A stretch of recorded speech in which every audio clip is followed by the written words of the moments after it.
ইরানে চলছে প্রেসিডেন্ট নির্বাচনের ভোট গণনা। এখন পর্যন্ত গণনা করা হয়েছে 1,20,00,000-এর বেশি ব্যালট। ওয়ালটন ফ্রিজ কিনে অনেকের মতো আপনিও হয়ে যেতে পারেন মিলেনিয়াল। সেরা পণ্যের সেরা অফার।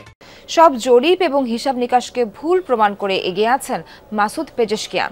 ইরানের নির্বাচন কমিশনের হিসেবে দেশটির সংস্কারপন্থী এই প্রার্থী এখন পর্যন্ত পেয়েছেন 53 লাখের বেশি ভোট। অন্যদিকে জরিপে এগিয়ে থাকা কট্টরপন্থী প্রার্থী সাইদ জালিলি আছেন দ্বিতীয় অবস্থানে। তিনি পেয়েছেন 48 লাখের বেশি ভোট। তবে খামেনির ঘনিষ্ঠ হিসেবে পরিচিত আলোচিত প্রার্থী বাঘের কালিবাফ রয়েছেন তৃতীয় অবস্থানে। তিনি পেয়েছেন মাত্র 16 লাখ ভোট। নির্বাচনী পর্যবেক্ষকরা বলছেন ভোটদানের হার মাত্র 40%। নিয়ম অনুসারে জয়ী হতে কোনো প্রার্থীকে কমপক্ষে 50% ভোট পেতে হবে, নতুবা শীর্ষ দুই প্রার্থীর মধ্যে অনুষ্ঠিত হবে রান অফ। এখন পর্যন্ত প্রাপ্ত ফলাফল অনুসারে দ্বিতীয় দফায় গড়াতে পারে ভোটাভুটি।